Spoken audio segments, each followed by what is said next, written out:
starter kit is a foot thing, an elbow sleeve, like you know, like a Barry Bonds elbow brace, Evo shield on their thing. Like you cannot play college baseball unless you have an elbow protector, an ankle shin, foot protector, oven mitt to put on your hand when you're just trying to run the bases, because heaven forbid we slide feet first anymore. But I love it anyways, man. I love baseball. Yeah, well, they don't know how to slide. They're going to break their ankle the way these guys do not know how to slide feet first into a base. All right, we got to get some NBA basketball. We've been very busy. A lot of great things to talk about over a very short amount of time. We have one NBA playoff game, and that is Game 3 of the series between the Clippers and the Jazz. Now, remember, the Clippers are coming off in what I believe, having followed Clipper basketball back to their origins in Buffalo as the Braves, was their most impressive playoff series victory. You lose the first 2 games at home. You're down 30-11 in Game 3 on the road. You come back to win that game, and you come back to win the series in 7 games. That's the kind of character we have rarely seen from this Clipper team over their many years. But I know one thing. The Utah Jazz were a heck of a better team than the Dallas Mavericks. But the difference here is, instead of losing 2 at home to open the series, they lost 2 on the road, which a lot of people say, look, in a best-of-7 series, the series doesn't really get started until a road team wins.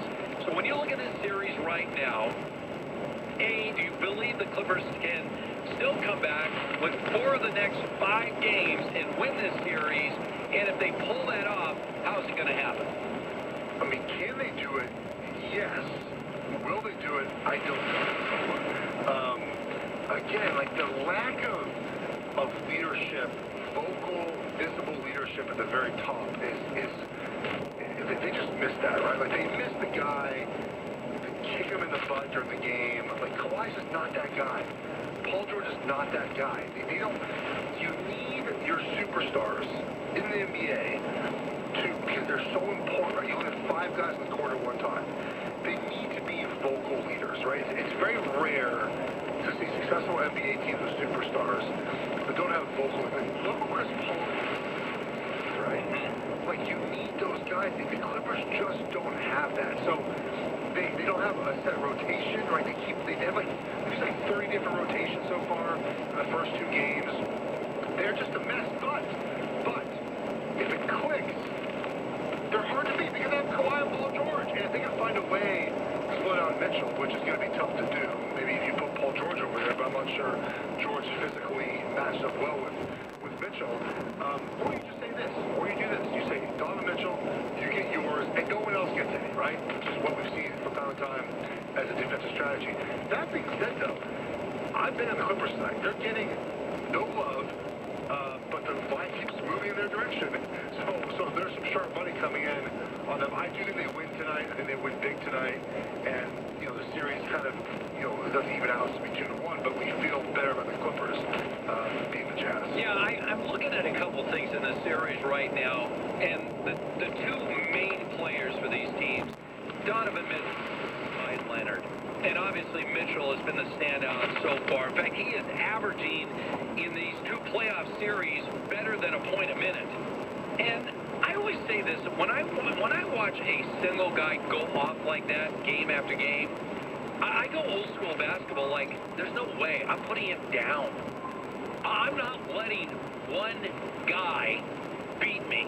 And when I mean putting him down, I mean we're going to get physical. If he is, I'm going old school on this guy. I'm putting him down. He's not going to get his points unless he's going to feel a little bit of pain. I've said that for years with Steph Curry, right? Like, why hit this guy in the lane? Boom!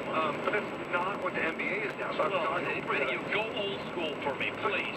If you do that, you're suspended. Like, it's not just a thing of like, okay, we give you a flagrant 1. All right, so suspend one of my lesser players. I'm putting him down. I am not letting Donovan Mitchell get off shot after shot uncontested. You're thinking like Luke Kennard, who barely plays, and you're going to have him just demolish Donovan Mitchell. How would you be upset if he got hurt?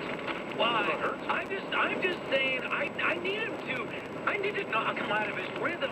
I mean, when I'm watching Donovan Mitchell or any one of these other shooters, and they're just lining up their shots. And when you talk about, will it guard them wherever they are, they're 25, 30 feet out. When they're in the rhythm, they're knocking these down like it's a layup, man. I have got to put some kind of fear factor in the mind of Donovan Mitchell. I mean, this is old school stuff, but I'm not letting one guy beat me, okay? And then on the other side, Kawhi Leonard. It's amazing how people seem to always be jumping on and off the Kawhi Leonard bandwagon. Have you not figured out what Kawhi's all about, folks? If you haven't figured this out yet, you haven't been paying attention. Kawhi Leonard will step up when he needs to step up. Not in the first 2 games in Utah, where he played reasonably well, but not great, obviously. But we saw this in the Dallas series, right? We saw it in Game 6. You're down 3 games to 2. And who came up monster big in the fourth quarter of that game is Kawhi Leonard. That's how this guy operates. He's different than everybody else.